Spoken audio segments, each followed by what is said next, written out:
विशेष रूप से आप सबका जिनके ऊपर प्रेम है, ऐसे लोकप्रिय उम्मीदवार किशोर जोरगेवार जी, हमारे जिले के अध्यक्ष हरीश शर्मा जी, आदरणीय राहुल पावड़े जी, मेरे मित्र डॉक्टर अशोक जूतोड़े जी, प्रमोद भाऊ कड़ू, नितिन भटारकर, मंच पर उपस्थित खासदार नागेश जी और सभी भारतीय जनता पार्टी और सभी मित्र पार्टी के सम्मानीय नेतागण और उपस्थित भाई और बहनों,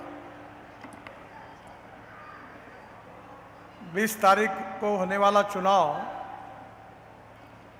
ये किशोर या कोई उम्मीदवार के भविष्य का फैसला करने वाला चुनाव नहीं है। ये चुनाव सही अर्थ में यहाँ की जनता के भविष्य का फैसला करने वाला चुनाव है। मैं आप सब लोगों से अनुरोध करने वाला हूँ कि पिछले 10 साल में इस जिले में भारत सरकार की ओर से और राज्य सरकार की ओर से क्या क्या काम हुआ, इसका आप हिसाब लगाइए।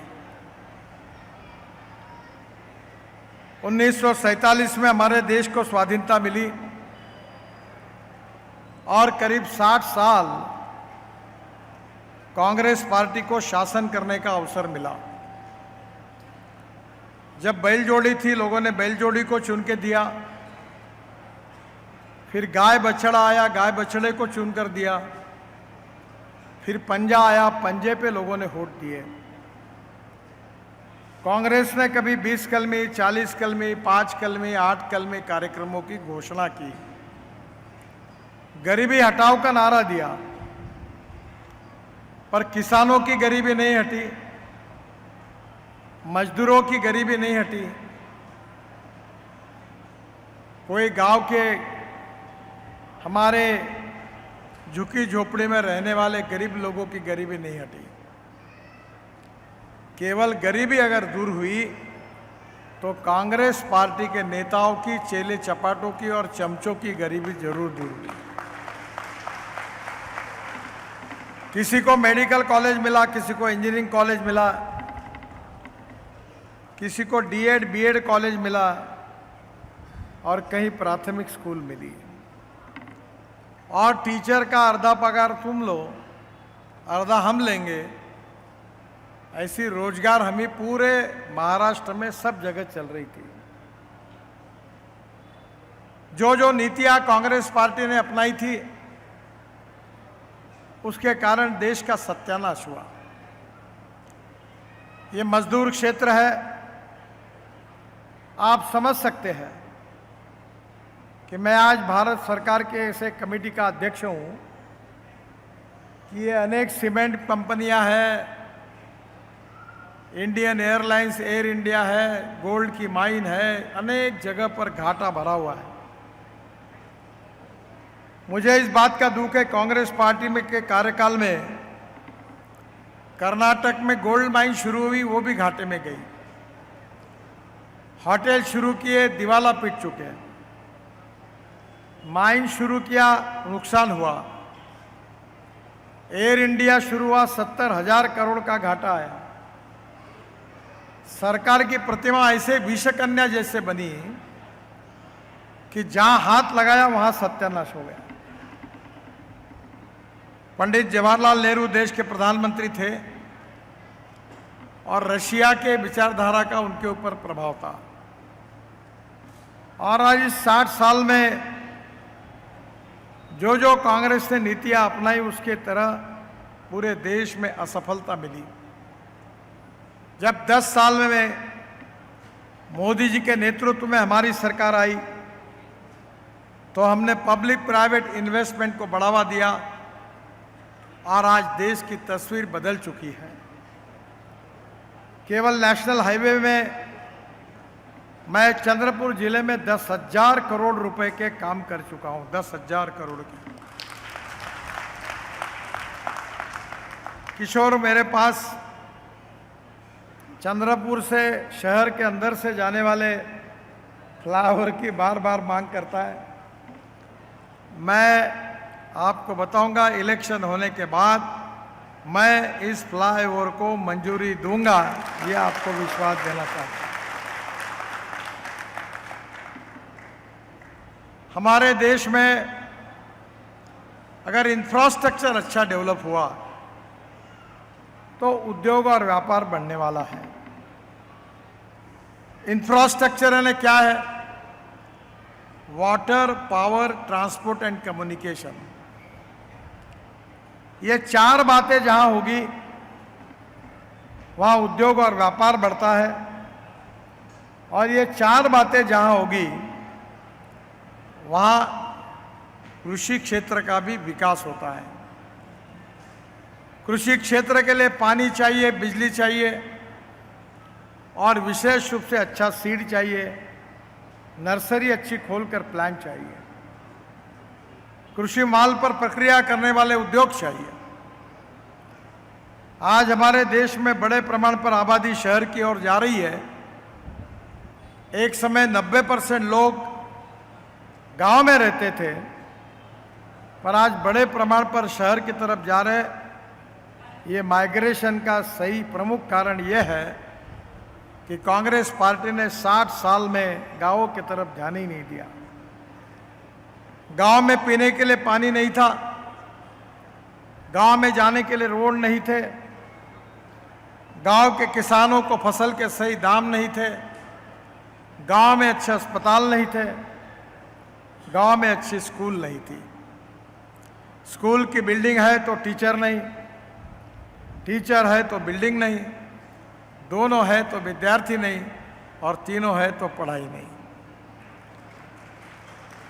दवाखानों की हालत ऐसी बनी थी कि डॉक्टर है तो नर्स नहीं, नर्स है तो डॉक्टर नहीं, दोनों है तो दवाई नहीं, और तीनों है तो कौन मरने के लिए जाए, ऐसे दवाखानों की हालत। मैं लॉ पढ़ रहा था,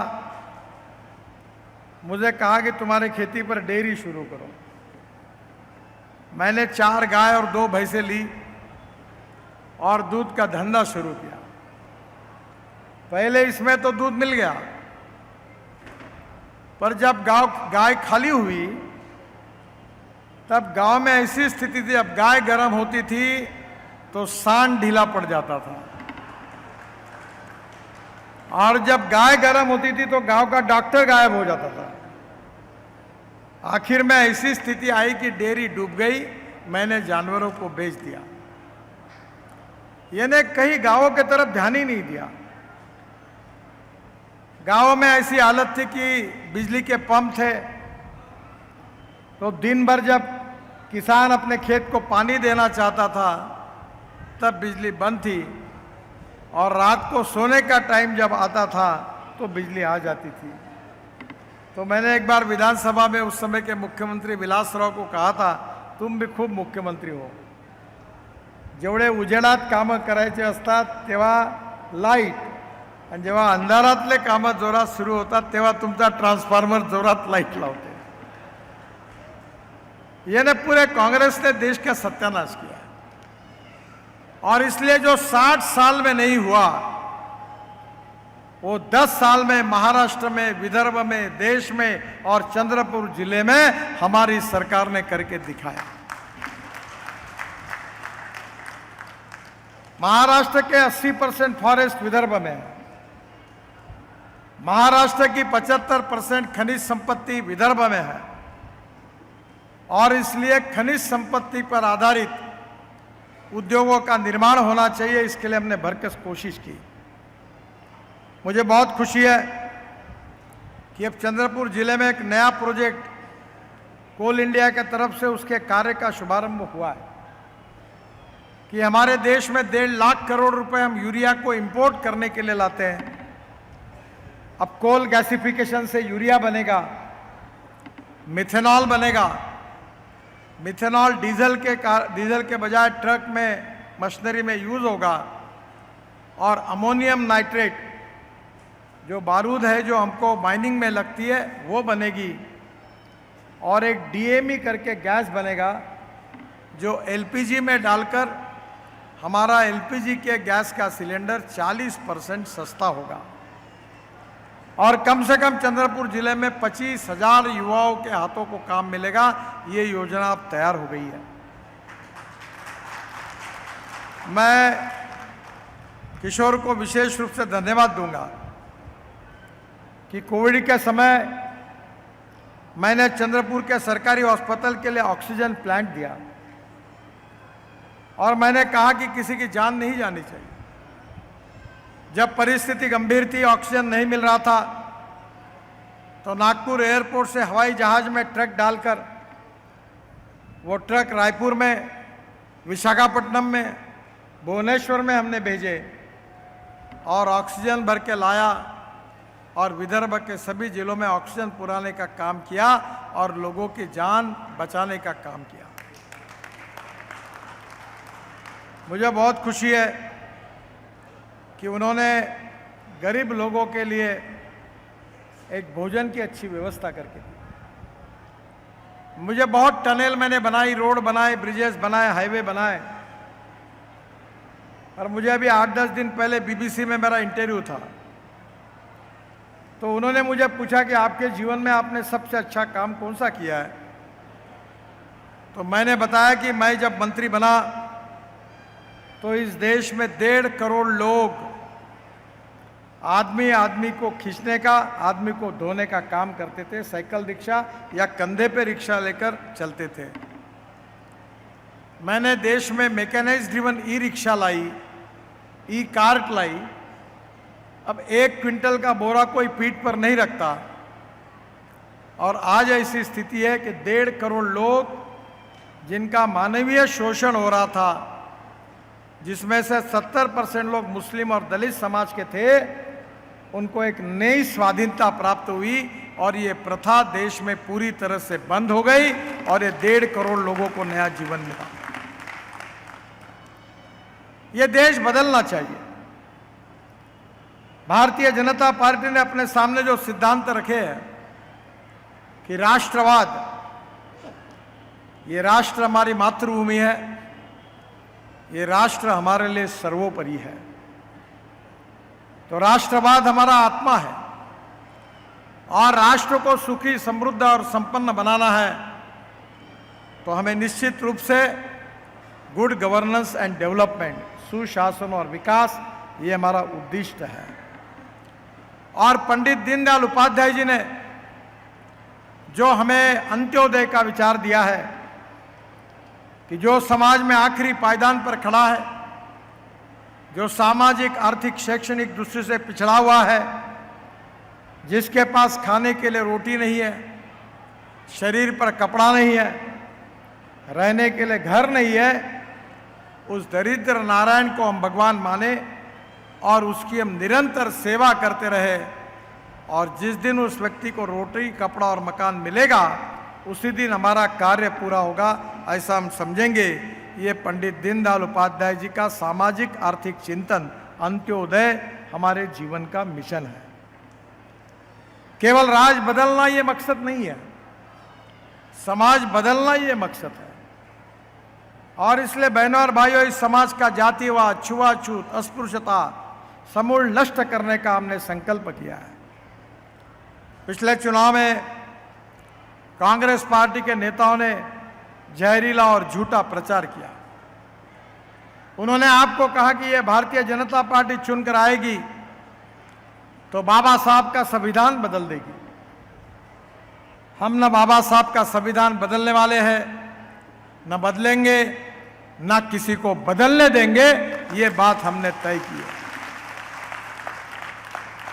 मैं कानून का विद्यार्थी हूं, लॉ ग्रेजुएट हूं, और मुझे संविधान का पेपर था फाइनल लॉ में, और उसमें 4 पार्ट थे संविधान के। जो पहला पार्ट था मूलभूत तत्वों का, उसके बारे में सुप्रीम कोर्ट में केस हुई थी और उस केस में सुप्रीम कोर्ट के चीफ जस्टिस और उनके साथ 10 न्यायमूर्ति थे सुप्रीम कोर्ट के। उन्होंने एक निर्णय दिया है कि salient features of the constitution can not be change.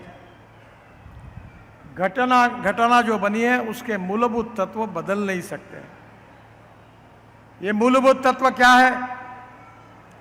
ये मूलभूत तत्व है लोकतंत्र, समाजवाद, धर्मनिरपेक्षता, fundamental right, freedom of speech.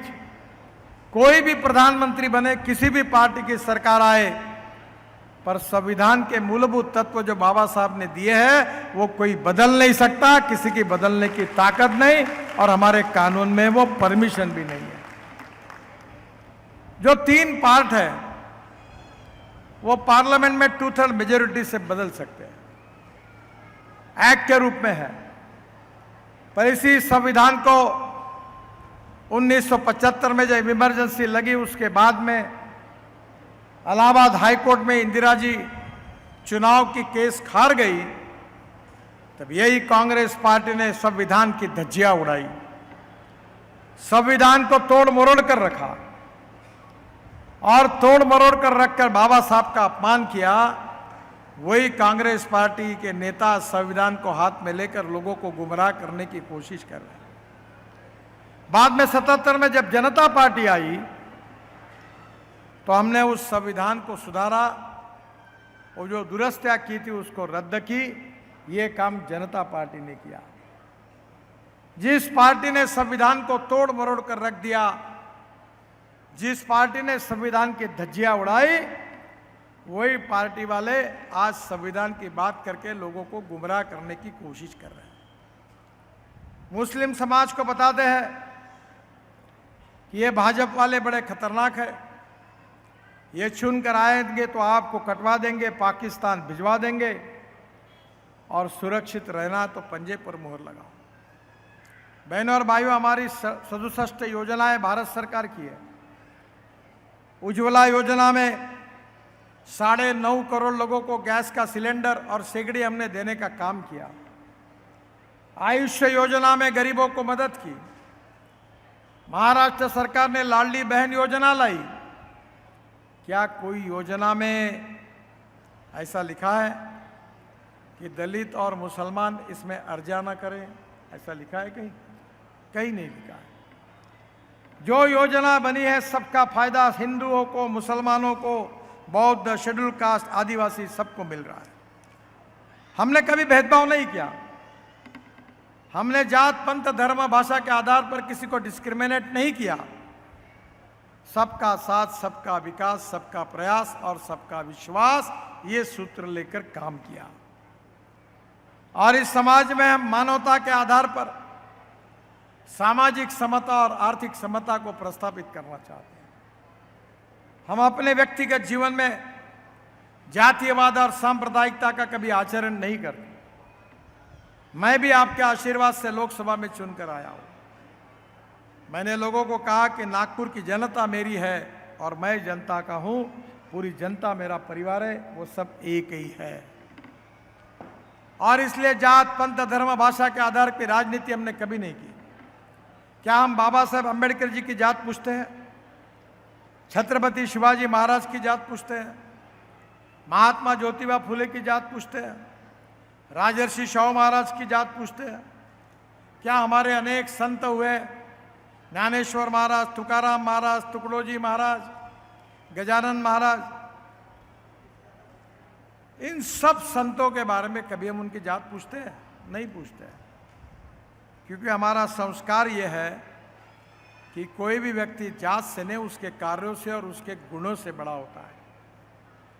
और इसलिए इस जातीयता और सांप्रदायिकता को समूल नष्ट करना चाहिए। और चुनाव ऐसा मौका है कि ये चुनाव किशोर के भविष्य का फैसला करने वाला नहीं है, ये आपके भविष्य का फैसला करने वाला चुनाव है। आप कोई होटल में जाते हो तो ये देखते हो क्या मेरे जात वाला होटल है, तब आपको अच्छी टेस्ट जहां लगती वहां घुसते हो। जब आपको हार्ट का ऑपरेशन करना पड़ता है तब पूछते हो क्या मेरे जात वाला इस क्या कर लेता हूं? नहीं, तुमको कोई भी डॉक्टर चलता, बोलते अच्छा डॉक्टर चाहिए। फिर चुनाव में ऐसा क्यों करते हो? चुनाव में भी अगर सही उम्मीदवार होगा तो इस घुग्गुस विधानसभा क्षेत्र का, चंद्रपुर विधानसभा क्षेत्र का पूरा तकदीर और भविष्य बदल जाएगा, ये मेरा विश्वास है। किशोर बहुत अच्छा कार्य करता है और आपने लगातार उसको प्रेम दिया है। पहले इंडिपेंडेंट था, अब भाजपा में है, और मैं आपको विश्वास से बता रहा हूं, इंडिपेंडेंट था तभी इतने काम हुए, अब तो भाजपा में है। भारत सरकार का इंजन है, महाराष्ट्र सरकार का इंजन है। किशोर डब्बे में बैठा है, फर्स्ट क्लास में, एसी चेयर कार में। और ये गाड़ी, मैं आपको बताता हूं, ये बुलेट ट्रेन चंद्रपुर के विकास की, ये 2 गुना 3 गुना ज्यादा गति से दौड़े बिना नहीं रहेगी।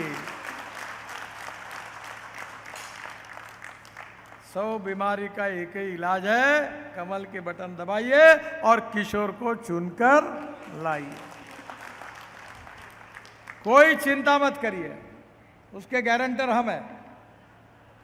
और ये चुनकर आने के बाद जितने काम बता रहे हैं, सब काम हम निश्चित रूप से करके देंगे और चंद्रपुर जिले को महाराष्ट्र का नंबर 1 का प्रगतिशील, समृद्ध, संपन्न